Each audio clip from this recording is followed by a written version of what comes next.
రాజానగరం నియోజకవర్గం తెలుగుదేశం యువ నాయకులు పెందుర్తి అభిరామ్ గారు అయితే మనం ఉన్నారు.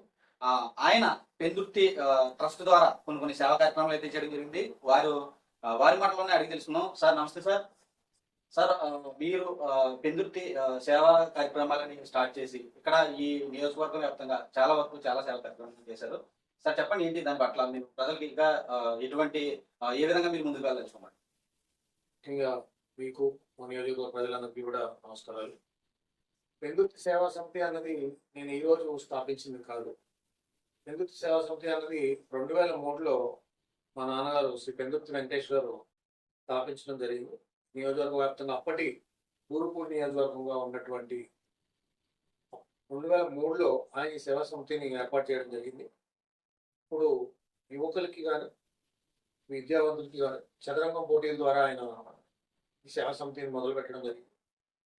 తర్వాత మాకు సేవ చేసే వయసు వచ్చాక మేము కూడా స్థిరపడ్డాక ఖచ్చితంగా ఈ సేవా సమితి తరపున మా నియోజకవర్గానికి ముఖ్యంగా విద్యార్థులకి పేదరికం అడ్డు కాకూడదనే ఒక కాన్సెప్ట్తో పేద విద్యార్థులకు ముఖ్యంగా ఉన్నత విద్య కోసం ఎంతటి సేవనైనా అందించాలన్న ఒక ముఖ్య ఉద్దేశంతో మా సేవా సమితి పనిచేయడం జరుగుతుంది. అదేవిధంగా నియోజకవర్గంలో సీతారామ మండలంలో చిన్నకొండపూడి గ్రామానికి చెందిన ప్రతిభావంతులైన విద్యార్థికి సహాయం చేస్తాం. దాని స్ఫూర్తిగా ఎవరు సహాయం అడిగినా విద్య కోసం మేము ఉంటాం. ఆ రాష్ట్ర విద్యాశాఖ మంత్రి గారు విద్యకు ఎంత ప్రాధాన్యత ఇస్తున్నారో అదేవిధంగా మేము కూడా ఇలా పేద ప్రజలకి ద్వారా సేవలు అందించడం మార్గదర్శనంగా పెట్టుకుని వైద్యానికి కూడా మేము ఎవరికైనా ఆపద వస్తే తక్షణమే సహాయం చేయాలని నిర్ణయించుకున్నాం. నియోజకవర్గ వ్యాప్తంగా ఆపదంటూ ఎవరు మా గడప తొక్కినా సహాయం చేయడమే పెందుర్తి సేవా సమితి యొక్క ప్రథమ జీవం. రైట్ సార్, ఇప్పుడు గతంలో కూటమి ఏర్పడక ముందు బొడ్డు వెంకటరమణ చౌదరి గారు మన చంద్రబాబు నాయుడు గారి ఒక సభలో రాజానగరం నియోజకవర్గానికి దాదాపు 25 సంవత్సరాలు వారే వెళతారని చెప్పడం జరిగింది. అసలు ఏంటి వారి అంశాలు ఇప్పుడు కూడా దాన్ని పోస్ట్ చేసుకుంటూ ఉంటున్నారు. దాని పట్ల మీరు ఏం చెప్పదలుచుకున్నారు సార్? సార్, ఇప్పుడు కూటమి ఏర్పాటు అవ్వకముందని మీరే అన్నారు. ఇప్పుడు మనం బలమైన కూటమి అంటే పవన్ కళ్యాణ్ గారు, నరేంద్ర మోడీ గారు, అందరూ ముఖ్యమంత్రిగా మా చంద్రబాబు నాయుడు గారితో కూటమి ఏర్పాటు అవడం జరిగింది. తర్వాత అప్పటి వరకు కూడా ఇక్కడ ప్రాతినిధ్యం వహించిన పెందుర్తి వెంకటేష్ గారు తర్వాత పరిణామాలతో ఆయన పైన చంద్రబాబు నాయుడు గారి దగ్గరికి చేరడం జరిగింది. ఇది కూటమి ఏర్పడ్డాక జనసేనకి కేటాయించారు. ముఖ్యమంత్రి గారు అన్నట్టు ఇప్పుడు ప్రజలు మనల్ని తిరస్కరిస్తున్నారు అనే ఒక భావన కలిగినప్పుడు వాళ్ళ మధ్య మరి మీరు అన్నట్టు ఆ వీడియోని పోస్ట్ చేయడం జరుగుతుంది. ఖచ్చితంగా ఇప్పుడు సార్ ఒక ఉదాహరణకి ఒక క్రికెట్ మ్యాచ్కి ఒక సెలెక్టర్స్ ఉంటారు, చీఫ్ సెలెక్టర్ మా పార్టీలో. ఆ చీఫ్ సెలెక్టర్ ఒక వ్యక్తిని క్యాప్టెన్గా నియమిస్తారు. ఈ వ్యక్తే మీకు క్యాప్టెన్. ఖచ్చితంగా టీమ్ మోటివేట్ అవ్వడానికి అంటే మీకు అర్థమవుతుంది కదా, ఇన్స్పిరేషన్ గా ఉండడానికి ఆ క్యాప్టెన్ ఇతనే ఉంటాడు, మీరు ఇతనితోనే జర్నీ అవ్వాలి అని చీఫ్ సెలెక్టర్ అనడం జరుగుతుంది. క్యాప్టెన్ అన్ని మ్యాచ్ ఓడిపోతూ ప్లేయర్స్ కలుపుకుని వెళ్ళకపోతే టీం ఏమైపోతుందో చీఫ్ సెలెక్టర్ గారి దృష్టికి వేరే ప్లేయర్స్ ఆవేదన వ్యక్తం చేసినప్పుడు ఖచ్చితంగా ఏదో ఒక సందర్భంలో క్యాప్టెన్ మారుస్తాం కదండి మనం. అదే విధంగా ఆయన అన్నట్టు ఇప్పుడు జిల్లాలో జనసేన పార్టీ ఎమ్మెల్యేలు ఎక్కడైతే గెలిచారో అక్కడ ఖచ్చితంగా తెలుగుదేశం పార్టీ నాయకులు త్యాగం చేశారు. ఆ త్యాగంలో చేసిన వ్యక్తులకి సరైన గుర్తింపు మా నాయకులు ఇచ్చారని మేము భావిస్తున్నాం. ఎందువలన అనగా కాకినాడ రూరల్ జనసేన ఎమ్మెల్యే పంత నానాజీ గారు కోసం త్యాగం చేసిన ఒక వ్యక్తి టీడీపీ తరపున ఈరోజు మీరు గమనిస్తే ఎమ్మెల్సీగా ఉన్నారు రాజశేఖర్ గారు. నిడదవోలు మంత్రివర్యులు కందుల దుర్గేష్ గారి కోసం ఈరోజు త్యాగం చేసిన మా శేషారావు గారు రాష్ట్ర పదవి స్కిల్ డెవలప్మెంట్ చైర్మన్ పదవిలో ఉన్నారు. తెలుగుదేశం పార్టీ నుంచి రాజానగరం నియోజకవర్గానికి ఎప్పటి నుంచో ప్రాతినిధ్యం వహిస్తున్న పెందుర్తి వెంకటేష్ గారికి అత్యుత్తమైన మంచి పదవి క్యాబినెట్ ర్యాంక్తో జీవోని జారీ చేసి చీఫ్ మినిస్టర్ రాష్ట్ర ముఖ్యమంత్రి ప్రోగ్రామ్స్ కోఆర్డినేటర్ గా ఆయనకు బాధ్యతలు చెప్పడం ఎక్కడా కూడా మమ్మల్ని ఇది చేయలేదు. ఈ 25 years అనే ఒక ఈ కాన్సెప్ట్ ఏదైతే ఉందో కేవలం ఎప్పుడైతే వాళ్ళ మీద వాళ్ళకే నమ్మకం కలగదో ఆ రోజు ఇలాంటివి చెప్పాలే తప్ప ప్రజలు యాక్సెప్ట్ చేసి ప్రజల ఆశీస్సులు ఐక్యమత్యంగా ముందుకెళ్తూ ఉంటే ఎందుకంటే ఈరోజు సడన్ గా రాజీనామాలు, క్లస్టర్ ఇన్ఛార్జ్ స్థాయి వాళ్ళు రాజీనామాలు, బూత్ ఇన్ఛార్జ్ స్థాయి వాళ్ళు రాజీనామాలు, దేనికి ఇలాంటి సంకేతాలు వచ్చినా కూడా మీరు 25 సంవత్సరాలు ప్రజలపై ఉంచుతారా? అంత ఇది కాదు కదా మా పార్టీ హైకమాండ్. ఖచ్చితంగా దీన్ని వాళ్ళు పరిగణించి ఎందుకు రాజీనామా జరిగిందని మీరు వివరణ కోరాలి. వివరణ కోరకుండా ఒక బెదిరింపు ధోరణికి పాల్పడడం చాలా బాధాకరం అనిపించింది. చేస్తే చేసుకోండి, మేము ఎవరిని వివరణ కోరక్కర్లేదు, మేమే ఇక్కడ 25 సంవత్సరాలు అనే ఒక భావన చాలా తప్పేమో అని నాకు అనిపించింది. రేపు ఏం జరుగుతుందో మనకు తెలియదు సార్. ఒక పాయింట్ ఒకటి ఏంటంటే, బహుశా వాళ్ళు ఇది మాటి మాటికి షేర్ చేసుకుంటుంది. ఎందుకంటే 10 సంవత్సరాలు అసలు ఒకే పార్టీలో ఉండాలి కదా, ఒకే పార్టీలో ఉంటారో లేదో తెలీదు. అరే చిన్న సీట్ ఇవ్వలేదని ఒక తట్టుకోలేక ఇక్కడ కాతేరు సభలో గందరగోళం సృష్టించారు. సాక్షాత్తు ముఖ్యమంత్రి గారు అప్పుడు ఎలక్షన్ క్యాంపెయిన్ వస్తే ముఖ్యమంత్రి గారే ఆ స్టేజ్ పై నుంచి పడిపోయే పరిస్థితి ఏర్పడింది. అదొక చిన్న చిన్న వాటికి మనం తీసుకోలేనప్పుడు, గతంలో మరి వేరే పార్టీ నుంచి వచ్చారు కాబట్టి ముఖ్యమంత్రి గారు చంద్రబాబు నాయుడు గారు పార్టీ యొక్క ఉద్దేశం కోసం మనం ఖచ్చితంగా జనాలు ఉద్దేశపరచాలనే ఒక ఉద్దేశం ఉంటుంది తప్ప ఆయన ఎవరిని ఎక్కడికి డౌన్ చేయరు కదా పార్టీలో, అందరం కలిసి పని చేయాలని. సో ఇదేంటంటే 25 సంవత్సరాలు ఉంటామని వాళ్ళకి షేర్ చేసుకోవడం, వాళ్ళ డబ్బు వాళ్ళే కొట్టుకోవడం హాస్యాస్పదం అనిపించింది. కొన్ని ఫేక్ పత్రికల్లో కొన్ని వార్తలు అయితే వాళ్ళు అంటే పోస్ట్ చేసుకోవడం జరుగుతుంది. ఏంటి సార్ వాటి పట్ల ఏంటి చెప్పదలుచుకున్నాను? మొన్న మా కార్యాలయంలో పార్టీ మిత్రులతో వాళ్ళకి చర్చించారు. మేము డిపార్ట్మెంట్ పైన మాకు నమ్మకం ఉంది. అదేవిధంగా లీగల్ గా కూడా మీరే అన్నారు ఫేక్ పత్రిక యాజమాన్యాన్ని కూడా వాళ్ళు అవమానపరిచే విధంగా ఆయన లోగోని దొంగిలించి, ఆ లోగోకి సంబంధించిన వ్యక్తి ఫిర్యాదు అందేయాలని తెలుసుకుని మరొక లోగోతో, ఇవన్నీ కూడా చూస్తూ నాకు అదే చాలా బాధాకరం అనిపించింది. మా ఇన్ఛార్జ్ గా చాలా ఉన్నతమైన విద్యలు ఆయన అభ్యసించి వచ్చారు. రకరకాల దేశాల్లో పలు ప్రదేశాల్లో ఉన్నతమైన విద్య. ఆయనకు కూడా ఇది తెలియదని మేము అభిప్రాయపడుతున్నాం. ఖచ్చితంగా ఆయన కూడా ఖండిస్తారు. ఎందుకంటే నియోజకవర్గ ఒక కీర్తి ప్రతిష్టను దిగజార్చే విధంగా, మహిళలను అగౌరవపరిచే విధంగా ఉన్నాయి ఆ పోస్టులు. ఆ పోస్ట్ చేసిన కూడా వాళ్ళకు సంబంధించిన కార్యాలయంలో పనిచేసే వ్యక్తి అని మాకు తెలిసింది. మేము ఎంక్వైరీ చేస్తే చాలా బాధ అనిపించింది. స్పా సెంటర్లు, ఏదో మలేషియా అమ్మాయిలు, ఇలాంటివి పార్టీని దిగజార్చడానికి ఉపయోగిస్తున్నారని నా వ్యక్తిగత అభిప్రాయం.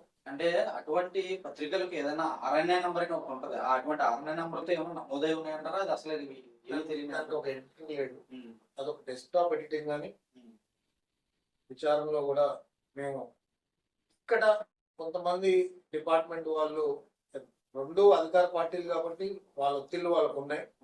ఖచ్చితంగా దీన్ని మేము కోర్టులో దీన్ని ఎలా ప్రొసీడ్ చేయాలని మేము మా లీగల్ టీం అడగడం జరిగింది. దానిపైన చర్యలు తప్పకుండా ఉంటాయి. ఎవరు దీన్ని తయారు చేశారో, ఎవరు దీని వెనకాల ఉన్నారో, ఈ కాన్స్పిరసీ ఎవరితో జరిగిందో ఖచ్చితంగా మాకున్న పలుకుబడి వాడైనా వాళ్ళని పట్టుకుంటాం. ఇది నా ఛాలెంజ్. సార్ ఇప్పుడు మన రాజనగరం నియోజకవర్గంలో మీపై రకరకాల ఆరోపణలు అయితే చేస్తున్నారు. ఏంటి వాటిని మీరు ఏ విధంగా ఖండిస్తారు? ముఖ్యంగా మీరు అన్నట్టు వాళ్ళ దగ్గర ఏ ఆరోపణలో నాపై చేయడానికి లేక భూతత్వంలో పెట్టి ఎదుగుతున్నాను. ఇప్పుడు ఏ ఆరోపణలు ఉంటాయంటే, రాజకీయంగా ఉన్నప్పుడు మా నాన్నగారు 10 సంవత్సరాల పాటు ఎమ్మెల్యేగా పనిచేశారు. 4 సార్లు పార్టీ తరఫున బీఫామ్ తీసుకుని పోటీ చేశారు. అయినా కూడా మీకు వాళ్ళు ఏం చేస్తున్నారంటే, ఇన్ని రోజులు లేరు. ఉన్న ఇన్ఛార్జ్ గారు ప్రతిరోజు ఉన్నారు అసలు రాజకీయాల్లో. వాళ్ళ తండ్రి గారి తర్వాత ఆయన చదువుకుని, ఆయన విద్య అభ్యసించుకుని, వ్యాపారాలు పెట్టుకుని స్థిరపడ్డాక ఆయన రాజకీయాలు వచ్చారు. మేము కూడా చదువుకోవాలి, మా పరిస్థితులను సరిదిద్దుకోవాలి. సమయం వచ్చినప్పుడు ప్రజలకు సేవ చేస్తాం. అప్పటి వరకు మా నాన్నగారు వీళ్ళకి కనపడలేదా? కొంతమంది అడిగడం చూశాను. మీరు అన్నట్టు ఇన్ని రోజులు లేదు, ఎక్కడి నుంచి వస్తారు సార్? ఒక సమయం, ఒక వయసు వచ్చినప్పుడు వస్తాం. నేను పుట్టుకతోనే మేము రాజకీయంలో తిరుగుతామండి. చదువుకోవాలి, ఉద్యోగం చేసుకోవాలి, డబ్బులు సర్దుకోవాలి, ప్రజలకు ఎలా మనం అని ఒక మార్గదర్శనం రూపుదిద్దుకొని దాన్ని బట్టి ముందుకు వస్తాం. కానీ మొన్నంతా మీకు కనపడలేదు, ఈ రోజు వచ్చేసారు. ఈ రోజు వచ్చేసామంటే సార్, ఈ రోజు కూడా నేను ఒకటే చెప్తున్నాను. మేము గతంలో కూడా మా ప్రత్యర్థులుగా భావించి మేము జగ్గంపూడి వాళ్ళని మేము విమర్శించాం. వీళ్ళు గతంలో మీరు వాళ్ళతో కలిసి ఎంపీగా పోటీ చేశారు. వీళ్ళకున్న అనుబంధాలు మనకే ఉంటాయి సార్. నేను ఈరోజు కూడా స్టిల్ డేట్ మా పైన జల్లే బురద మీకు దమ్ముంటే ప్రత్యర్థిగా ఇక్కడ ఉన్న జగ్గంపూడి గారిని కానీ వైఎస్ఆర్సీపీ నాయకుల పైన వీళ్ళు దృష్టి పెడితే మేలని నా పార్టీ కూడా, తెలుగుదేశం పార్టీ బలపడాలంటే కార్యకర్తలకు ఒక ధైర్యం ఇవ్వాలి. అదేవిధంగా మా నాయకులందరూ కూడా ఇక్కడ ఎప్పుడు కూడా చాలా ధైర్యంగా ఎదుర్కొన్నారు. 2009లో కూడా ప్రతిపక్షంలో ఉన్నారు వెంకటేష్ గారు, అయినా కూడా ఇక్కడ భయపడేది లేదు.